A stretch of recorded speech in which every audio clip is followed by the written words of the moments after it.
कक्षा 9 के सभी छात्रों का मैं इस वीडियो में स्वागत करता हूं। बच्चों, इसके पहले हमने जो वीडियोस YouTube पे डाले थे उनमें मैंने आपको विस्थापन और दूरी के बारे में बताया था।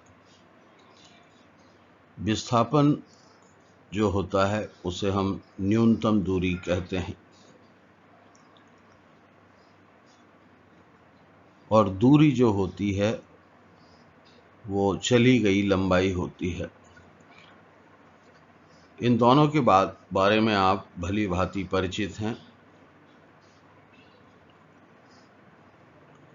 पुनः स्मरण के लिए मैं आपको बता दूं कि अगर कोई वस्तु बिंदु A से बिंदु B तक जाती है तो जो न्यूनतम दूरी होगी इसको हम विस्थापन कहेंगे। लेकिन अगर वो किसी और रास्ते से जाती है तो ये ज़्यादा लंबी दूरी होगी, तो इसे हम ACB दूरी कहते हैं। तो ये दोनों चीज़ें आपको मैंने पिछले वीडियोस में बताई थी। आज हम चर्चा करेंगे एक समान गति की। एक समान गति, या पहले मैं गति शब्द से आपका परिचय करा दूं। गति में विस्थापन के साथ समय का भी संयोजन होता है। जब हम चली गई दूरी या विस्थापन के साथ समय को भी जोड़ देते हैं तो हम वस्तु को गतिशील मानते हैं। नीचे मैंने एक टाइमलाइन बनाई है, समय रेखा बनाई है। इस समय रेखा पर कोई व्यक्ति चल रहा है। मान लीजिए कोई व्यक्ति इस समय रेखा पर गति कर रहा है और वो 1 मिनट में 10 मीटर चलता है बिंदु A से बिंदु 1 तक, बिंदु 1 से बिंदु 2 तक, फिर 1 मिनट में 10 मीटर चलता है 2 से 3 तक, फिर 10 मीटर चलता है, फिर बिंदु 3 से बिंदु 4 अथवा बिंदु B तक 10 मीटर चलता है। तो ये चारों जो भाग हैं उसमें आप देख रहे हैं कि चली गई दूरी हर एक भाग में 10 मीटर है तथा जो समय लगा है वो हर एक भाग में 1 मिनट लगा है। जब दूरी और समय दोनों समान हो तो ऐसी गति को हम एक समान गति कहते हैं। इसको हम शब्दों में व्यक्त करने के लिए निष्कर्षतः परिभाषित कर सकते हैं। समान समय अर्थात 1 मिनट में समान दूरी तय की जावे तो ऐसी गति जो होगी वो एक समान गति कहलाएगी। अब हम दूसरे पॉइंट पर आते हैं कि असमान गति क्या होगी। समान और असमान के बीच भेद आप जानते हैं। असमान मतलब एक समय एक सी ना हो। तो समान समय में अगर कोई व्यक्ति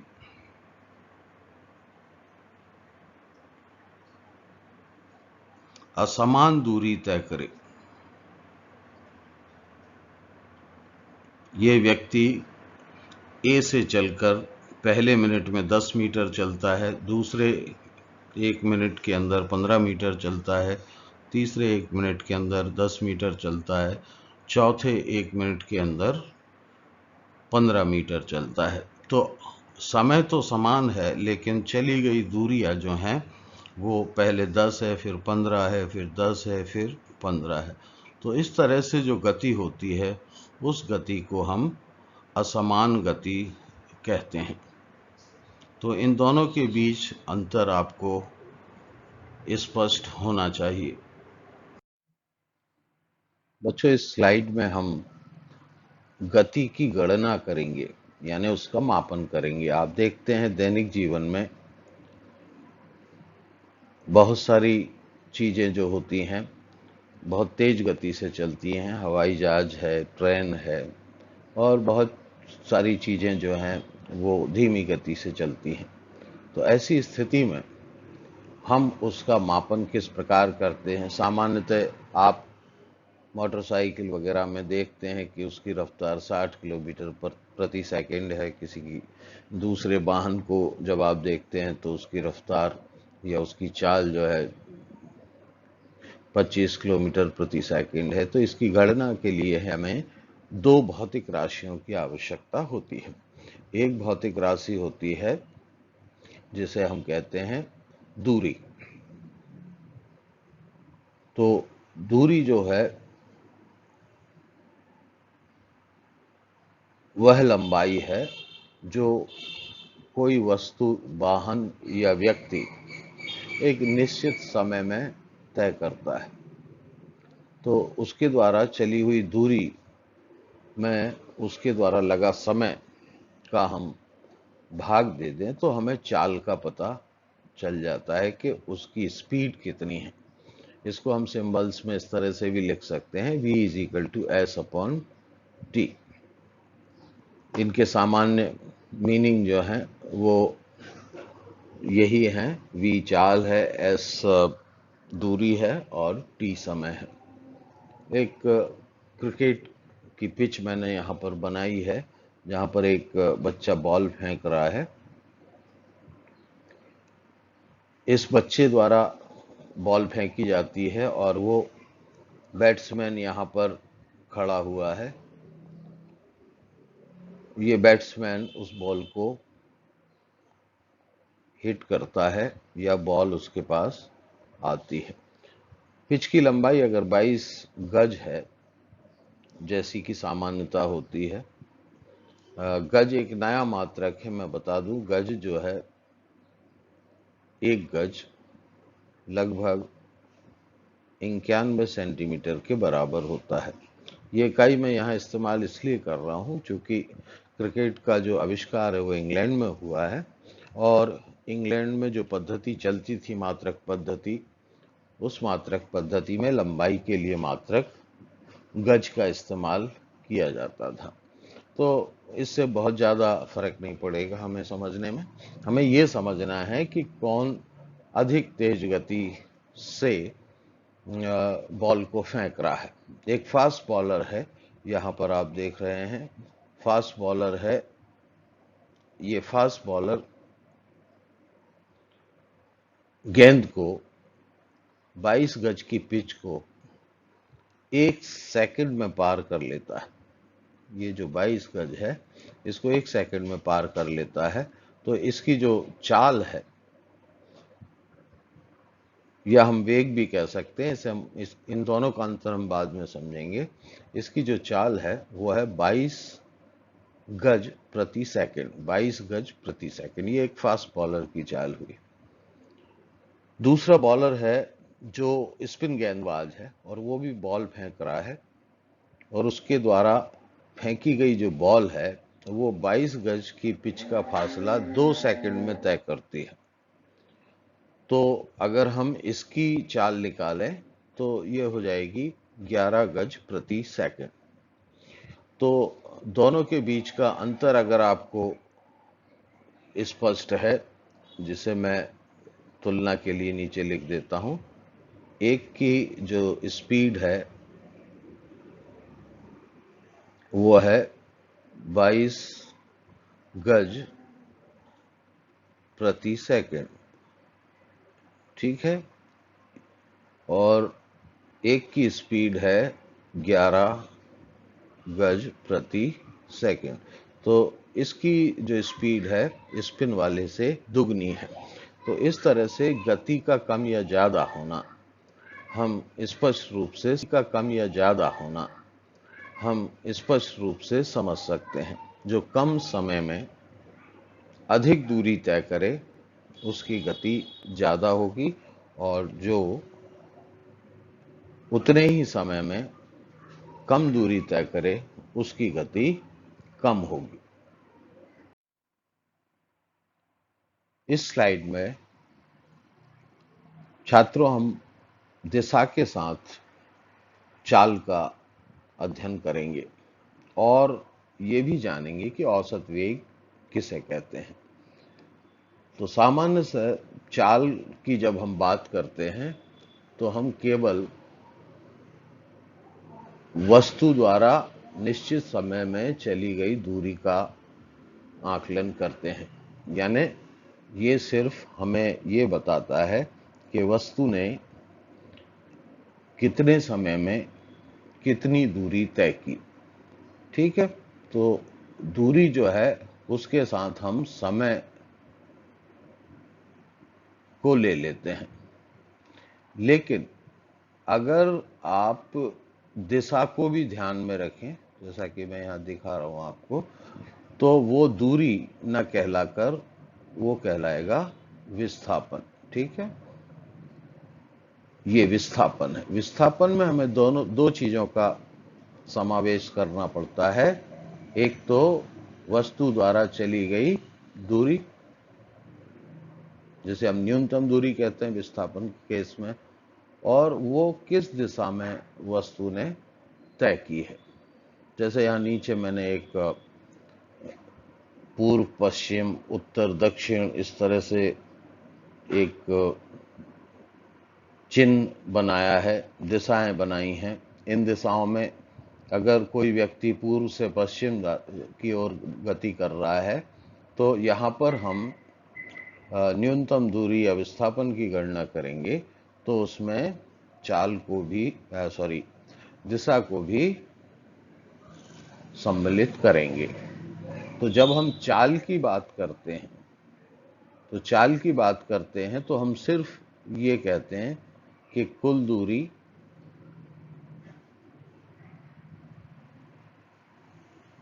डिवाइडेड बाय कुल समय, ये हमारा फार्मूला रहता है। लेकिन अगर हम वेग की बात करें, मैंने आपको बोला था कि वेग और चाल में अंतर होता है, तो वेग की बात करें तो इस स्लाइड में ही मैं जोड़ देता हूं। जो वेग होता है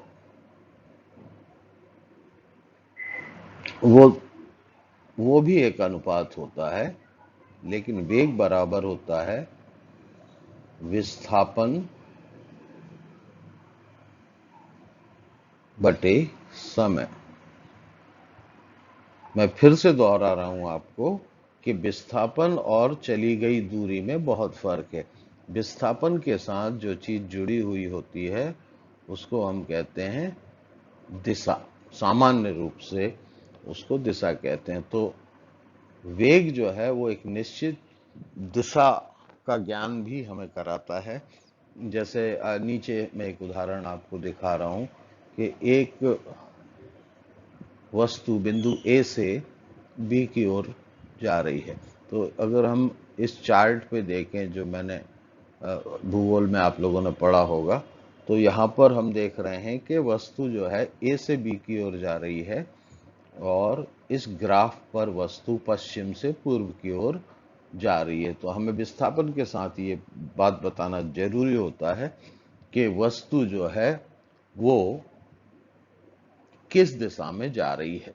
समय दोनों में लगता है, इसलिए चाल जो है अगर उसको दिशा के साथ लिया जाए तो उसका नाम हो जाता है वेग।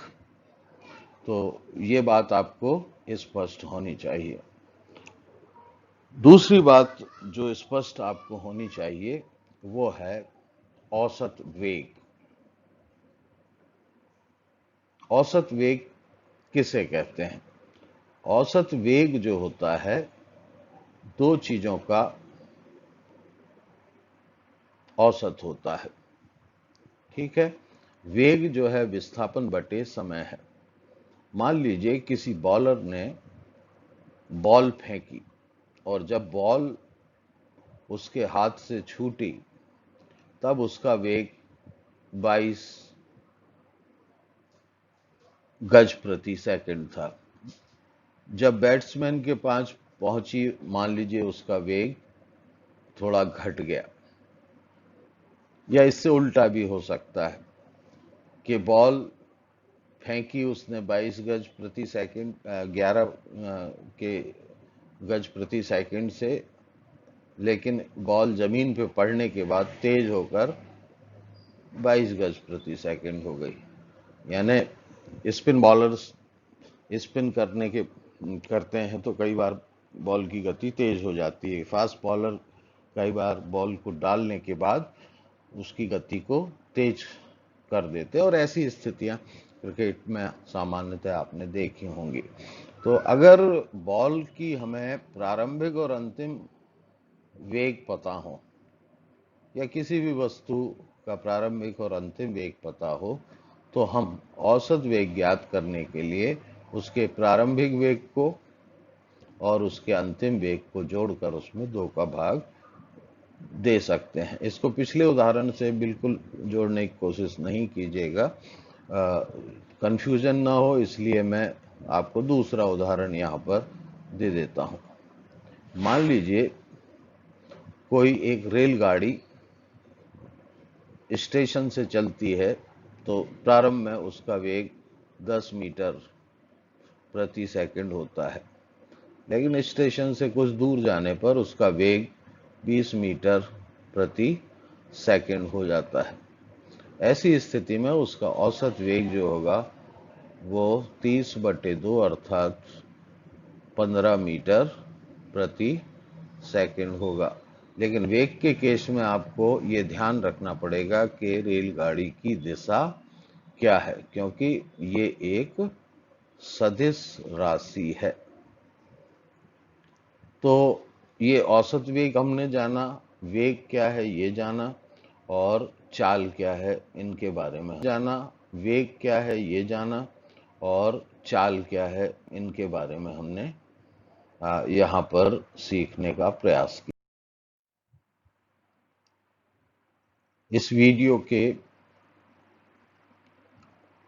जो सभी मैंने आपको अवधारणाएं बताई, उनको मैं एकजाई करके आपको के सामने रख रहा हूं। आपने जाना कि औसत चाल जो है कुल चली हुई दूरी और कुल समय के अनुपात के बराबर होती है, जिसे S/T से प्रदर्शित किया जा सकता है। वेग जो है वो विस्थापन बटे समय के बराबर होता है, और ये एक सदिश राशि है। ये अदिश राशि है, चाल या औसत चाल, और ये सदिश राशि है। तीसरी चीज हमने औसत वेग जाना। ये 2 चीजों का अनुपात औसत होता है, प्रारंभिक वेग और अंतिम वेग का। ध्यान रखने की बात यह है कि हम u को प्रारंभिक वेग कहते हैं और v को अंतिम वेग कहते हैं। ये सिंबल आप जरूर अपने दिमाग में बना के रखिए। तो ये औसत वेग है, ये भी एक सदिश राशि है। तो इस तरह से हमने इन 3 कंसेप्ट्स को यहाँ पर देखा। अगले वीडियो में जो हम पढ़ेंगे वो होगा त्वरण, और किस तरह से ग्राफ के ऊपर हम इन सब ऊपर पड़ी हुई चीज़ों को प्रदर्शित करते हैं। तो इसलिए चैनल को देखते रहिए और सब्सक्राइब करिए, और अगर पसंद आता है तो लाइक भी करिए। अगले वीडियो में फिर से मैं आपके सामने आऊँगा। तब तक के लिए गुड बाय।